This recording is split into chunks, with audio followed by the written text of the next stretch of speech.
Welcome to Biscuits and Jam from Southern Living. I'm Sid Evans, editor-in-chief of Southern Living magazine.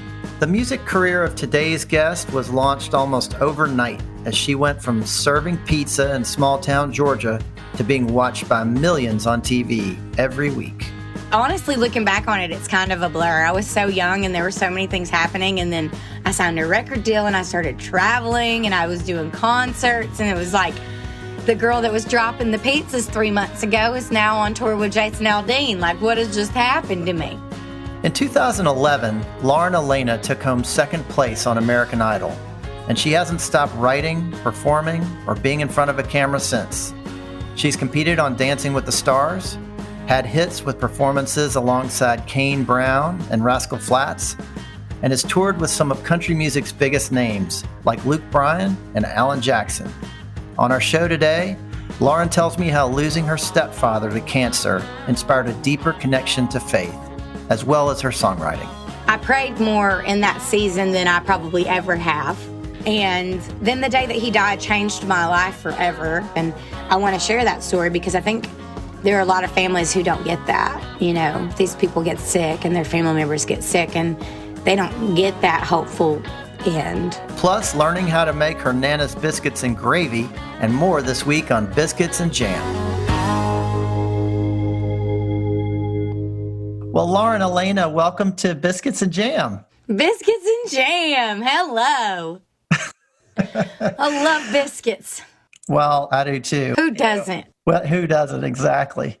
So you grew up in Rossville, Georgia, right? Mm-hmm. So this is right near Lookout Mountain on the Tennessee border. Mm-hmm. Tell me a little bit about growing up in Rossville. I grew up at the end of a dead end, backed up to these woods, and I have a brother who's 18 months older than me. So we lived in the woods, basically. He would always trick me into climbing the fence and going out in those woods and get me in trouble. But we had so much fun. Just a small town lifestyle. Grew up playing sports and idolizing my big brother, and a very simple life, which I'm so thankful for now because I live anything but a simple life. So it's good for me to know that simple life. I can channel that whenever I need to. I just go back home and hang out with my brother, and I'm little Lauren from Rossville all over again. So you're not far from Chattanooga, right? No, we didn't go to Chattanooga very often. People are always like, well, you were close to a city. I'm like, if we got to go to Chattanooga, we were living it up. So did you go to Rock City and Ruby Falls? Did you ever do that? I did. I went on a field trip there when I was younger. I was fascinated by it. It's so funny. People travel from all over the country to go to there. And I grew up 15 minutes from it, and I think I've been twice. But they do Christmas lights every year. So now we go as a family. I've gone more since I haven't lived in Rossville than I did when I lived there. It's so funny. Well, it's kind of like it took me leaving Memphis to finally go to Graceland. I know, isn't that funny? Well, it's just because it's there, and then when you leave, you're like, I need to go see these things. People always ask me, tell me what we can do in Chattanooga, and I'm like, will you take me with you so that I can do it with you? There's an excellent aquarium, and my cousin works there, so I get free tickets. So I've used that a lot with my nephews. So, have you been spending much time there since the quarantine started? I've gone quite a bit. I don't get to go home and see my family very often, typically, because I play 150 shows a year, probably. I usually get to go home for Thanksgiving unless I'm in the parade. And then I go home for Christmas, and I do my best to go home for the birthday parties. But I have been able to go home and see my nephews quite a bit. My brother has 2 sons that I am obsessed with and love so much. So I've been able to go home and spend some time with them and love on them. That's great. So, Lauren, when people ask you about where they should go in Chattanooga, do you have things that are at the top of your list? My favorite restaurant in my hometown area is an Italian restaurant called Portofino's. I went there a million times growing up. They have the best cheesecake in the world. But if you want to have a little piece of Lauren Alaina, I worked at the CC's Pizza in Fort Oglethorpe, Georgia. So if you're feeling a pizza buffet, you can go in there and see where I dropped about 1,000 pizzas on the floor. I don't know why anyone let me be in charge of carrying a pizza around, it's hard enough for me to carry myself around. That needs to be on some sort of historical tour from now on. The Lauren Alaina tour.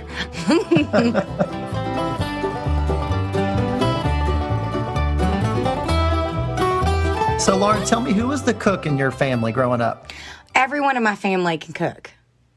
My family owned a restaurant growing up. My grandmother had a restaurant called Linda's. I would say my grandmother's the best cook, but it kind of trickled down to everybody else. We all cook. Did y'all have some Southern livings laying around the house? Of course. 100%. My grandmother's going to freak out. Thank you for the cred. I love it. So what were some of her specialties? My grandmother has the best biscuit and gravy recipe ever. And I actually just made it for the first time by myself during this quarantine. I was like, Nana, I need your biscuits and gravy. I was having a brunch at my house. I've been around like 10 people total, and 5 of them came over to my house. And I made all of my really good friends my grandmother's biscuits and gravy, and I knew I would mess it up, so it was hysterical. I have videos of me FaceTiming my grandmother making her biscuits, and you got to clean the counter because you make them on the counter.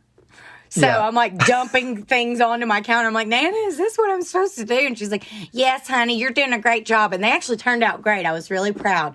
So I can officially make my grandmother's biscuits and gravy. Wow, congratulations. Thank you. It's a big deal for me. Not everybody can make biscuits, They're hard. They are hard. And to get them right and to make sure that they rise right and they're fluffy like Nana, they're not as good as my Nana's. But it was my first try. So, she's been making them for a very long time.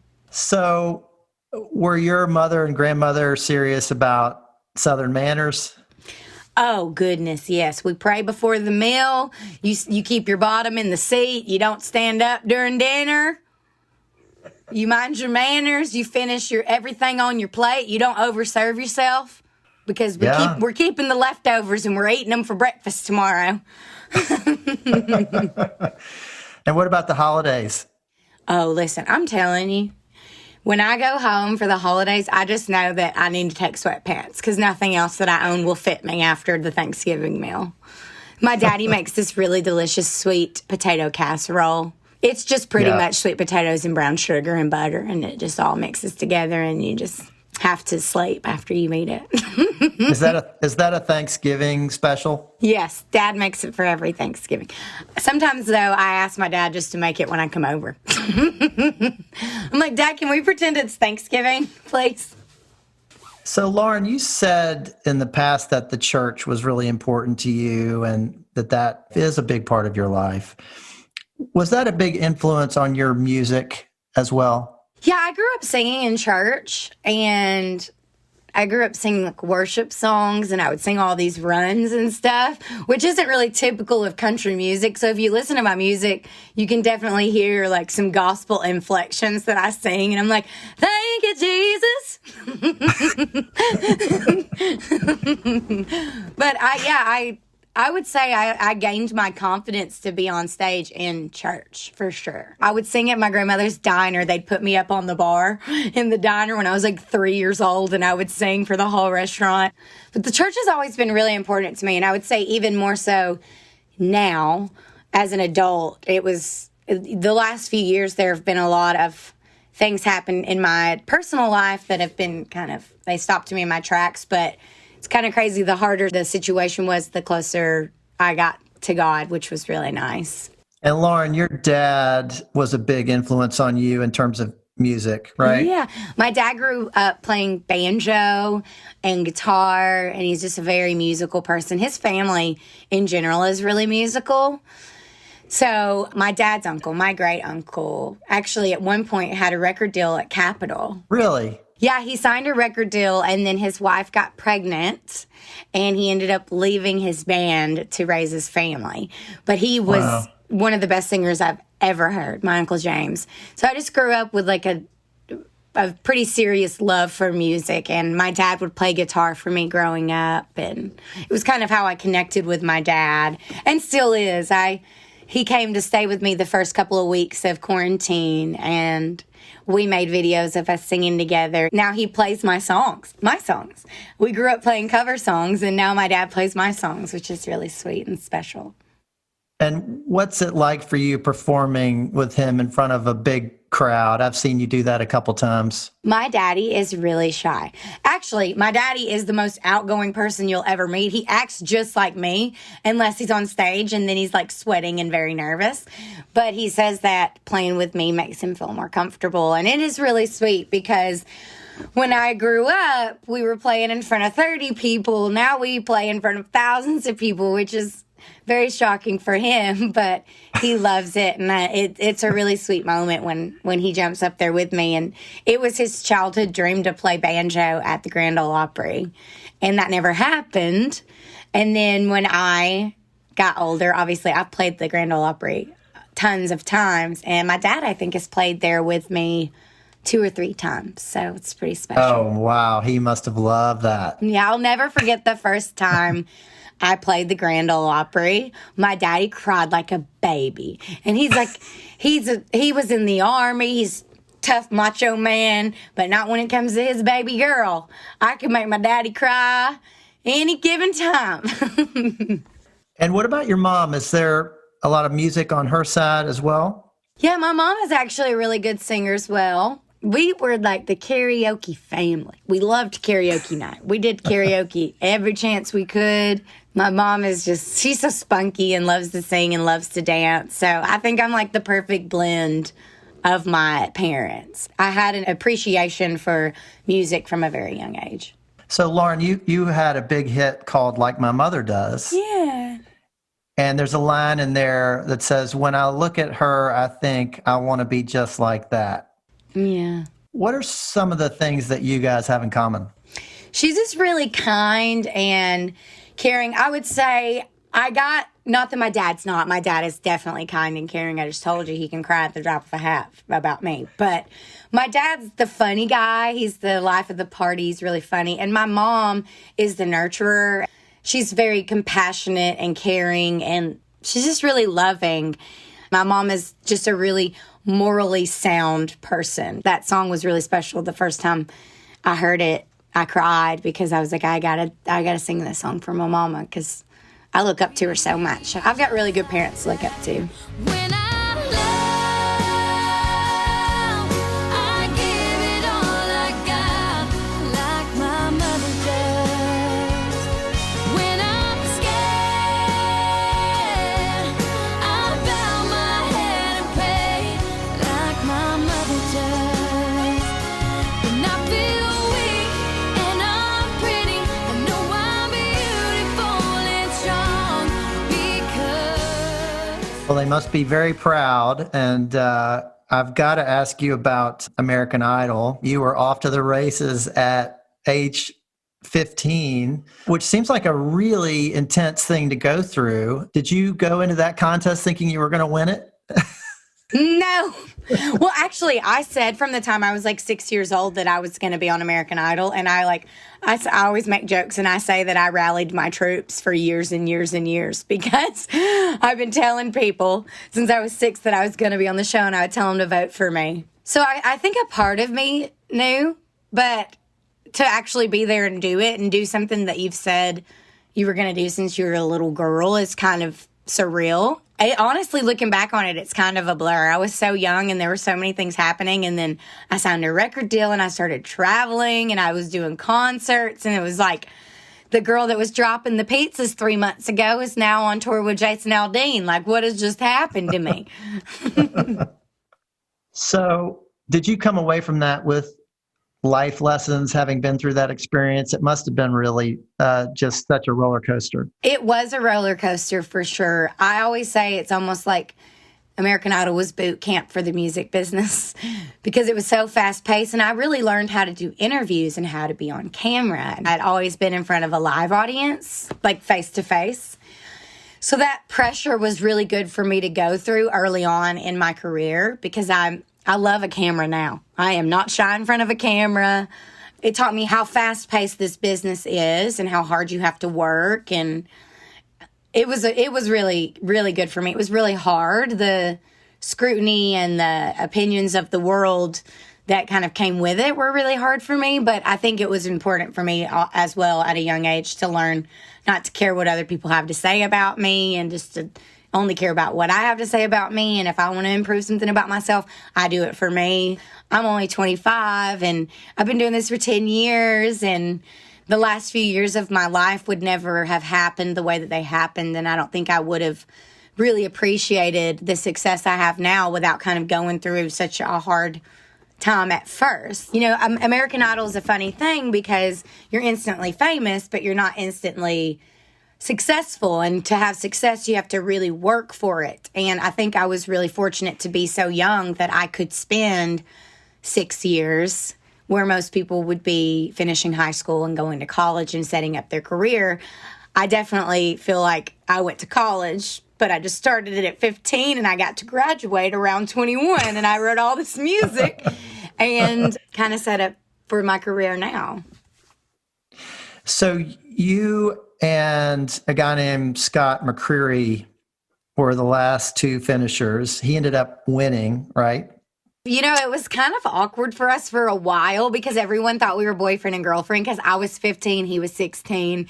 And they really kind of played that up on the show. But if you know us, that's kind of funny because we're very similar in a lot of ways, you know, with Southern backgrounds, but we're really different too. I'm like really loud and outgoing and he's very calm and subdued. But we were like brother and sister. We were really close, but it was kind of awkward for us for a while because we were like, get away from me, everyone thinks you're my boyfriend kind of thing. But, you know, he's married now and he has a beautiful wife, Gabi, and we are still friends and we catch up every once in a while and think about how crazy it is. And he's had a great career as well. He's had a few number ones and he's worked really hard and our lives look really different. I think he lives in North Carolina still where he's from and I live in Nashville. So when we do see each other, it's like our little high school reunion because we pretty much went to high school together. I've heard y'all do a great duet called I Told You So. Oh, that was a huge moment for us on the show. It's just our voices really blend together really well, but we were like a little country duo there for a while, and I just think that song is so beautiful, and I was honored to be able to do it with him. It's a great song. So speaking of duets, you did one with Kane Brown called What Ifs, and you performed it at the ACMs a couple of years ago, and you guys have known each other since you were kids, right? What a crazy story. Yes, we grew up together in Georgia. I think he was raised in Ringgold. I can't swear to which city he actually claims is his hometown. I know he kind of bounced around a little bit in his childhood. He moved a couple of times, but we went to middle school together and we were in chorus class together. So we've been singing together since we were in 6th and 7th grade, which was so crazy that we both kind of took very different paths to get to Nashville. And I saw an interview recently that he started doing that when I went on American Idol because he said that he was so proud of me and that I was able to do it, that he had confidence that he could too, which is such a compliment. And I was the first person that Kane ever sang in front of. He was really shy, and I heard him humming in chorus class one day, and I was like, can you sing? And he said, I don't sing in front of people. And I said, well, you're going to today. So I kept him after class with the chorus teacher, and he sang that song, I Can Only Imagine. You know that song? I can only imagine what it would be like. And he sang it, and I was like, stop singing. I want to be the star of chorus class. But then years went by, and we got to record What Ifs together, which the way that came together was such an interesting thing. He just called me. He wrote the song with a couple of our friends, and they were talking about having a female voice on it. And since we were buddies and we grew up together, he called me and asked me if I would come sing on the demo. And everyone liked it so much, what I did with the demo, that we ended up recording it. His label loved it, and they ended up calling and asking if we could record it. And I'm going to brag a little bit here. I just got my new plaque that it's certified 5 times platinum, which is pretty crazy for 2 little kids from right outside of Chattanooga, Tennessee, singing in a chorus class. We'll continue with Lauren Alaina after the break.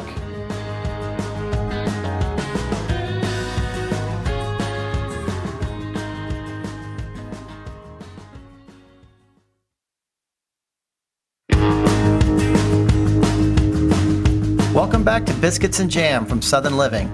I'm Sid Evans, and we're talking with Lauren Alaina. So, Lauren, you've been through some struggles too. You've had some tough times, and I wanted to ask you about a song called The Other Side. You lost your stepdad to cancer a couple of years ago, and I've heard you tell a pretty remarkable story about his last hours, and I'm wondering if you could talk about that for a second.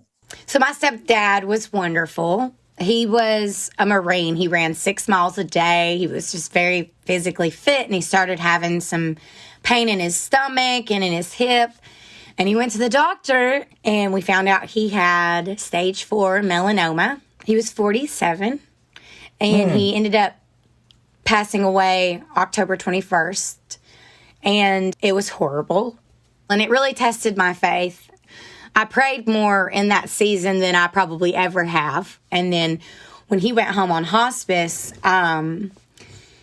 I started getting really angry. Grief is a really hard thing because there's so many layers to grief, and anger is a really prevalent feeling that ties to grief. And then the day that he died changed my life forever. He basically hadn't spoken in I don't know how long. And the hospice nurses told us not to really anticipate that he would speak again. And then the day that he died, he opened up his eyes and he looked up at the ceiling in the living room and he said, "I found it." And we were all gathered around the bed because we kind of knew it was near the end. And my mom said, "You found what?" And he said, "Heaven, and it is so beautiful. I wish you could see it." And he started explaining that he saw his mother, and it makes me emotional. He saw his mother, and he saw all these people. And the craziest thing about that whole situation was my brother's son, Brady, was a few months old at the time. And where Sam looked, my nephew looked and giggled and smiled the entire time that he was explaining it. And it was kind of like one of those moments where your hair just kind of stands up on your neck and you're like, what is happening? And it was like in that moment, every shred of pain, every ounce of pain was just gone, and he was completely at peace. And he told us he loved us and that it was his time to go. And it just like it made sense to him. Like everything seemed to make sense to him in that moment. I want to share that story because I think there are a lot of families who don't get that. You know, these people get sick and their family members get sick and they don't get that hopeful end. Yeah. So I do like to share that story. And it was crazy. I was on Dancing with the Stars, and to the day, it's on Monday nights, and to the day, a year later, I got to dance to that song I wrote for him to share his story on the 1-year anniversary of his death. And it was really healing for my family, and I think for a lot of families out there. And I've gotten a lot of people responding and reaching out to me about that song, and that's what he would want. So that makes me really proud, and to bring some people hope and some sort of peace around death, which is something that there's not a lot of hope or peace around typically. I know that makes him really proud. Lauren, would you mind sharing a little bit of that song? Yeah, I'll try. Don't you cry for me, 'cause I'm in God's glory, and I can see his face, it's amazing. I know you have doubts, but I see it right now. I promise it's real, keep praying. I'll be waiting. Take your time and go write a story that you can't wait to tell me on the other side. Beautiful song. Just such a beautiful song. So, Lauren, tell me about the last few months for you. Have you been writing a lot? I have been writing a ton. I just released a new EP called Getting Over Him. So after all of that I saw stuff with my family, I went through a couple of crazy breakups, very public ones. And then I went on Dancing with the Stars, and I kind of never talked about it. But in that time period, I was writing all these songs about how I was dealing with it, because that's what I do. To deal with things, I write songs about them. So I recently released that EP, which I'm really, really proud of. And it's super sassy, and I get to show my personality and kind of tell my side of things that went down. And I'm thankful to be able to share that with everyone. And I'm still writing. I am finishing up an album, so I'll be writing for that over the next few months. And I've done a ton of it on Zoom, actually, and on the internet, because we can't really do it in person. So it's been good. I've been really busy and stayed busy, and now I'm promoting the music, and yeah, I'm happy. That's just so great to hear. So, Lauren, you do these duets. I mean, you have a great duet called Getting Over Him with John Party, and you just did another collaboration with Lucas Graham called What Do You Think Of? What draws you to these duets, and what's the secret to making them work? You know what's so funny? People call me the duet queen, because I have literally done a duet with just about everybody in Nashville, which is such a compliment. I've done one with Chris Young, Dustin Lynch, Rascal Flatts, Kane Brown, Hardy and Devin Dawson. I'm sure I forgot some. Oh, I did one with Trisha Yearwood. How could I forget that? My favorite. I think it's important for me, with the other artists, I've always tried to kind of bring my inflection and my style to what they do, and to make sure that it doesn't take away from what they do. Like, I did a duet with John Party on his album, and it was really, really traditional country, which I actually grew up singing. So it was really fun for me to kind of channel that. But I made sure that this runs and the inflections that I used stayed with the integrity of his song. And I think that's really important for each individual song. I try to fit into whatever style they do, but also still bring Lauren Alaina to the table. I think you just kind of have to find a way to, like, make sure both people are represented well, and the song just kind of blossoms from there. Well, Lauren, I know you must miss your band and being on the road and all that. And I saw somewhere that you have these individual handshakes that you do with all the members of your band. Tell me about those handshakes. You know what is so funny? So the first person I ever had a handshake with is he's one of my best friends. He's getting married, actually, and I'm a groomsman in his wedding. I'm going to wear a suit and everything and be on his side.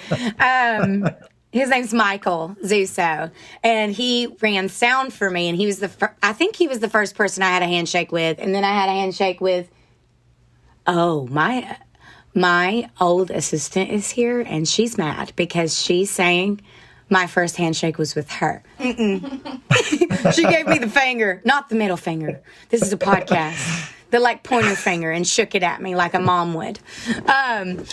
Eden and I had our first handshake, and then I had one with Michael, and then it just kind of spread throughout the camp. But we just did a live show for our first time, and it was really cool.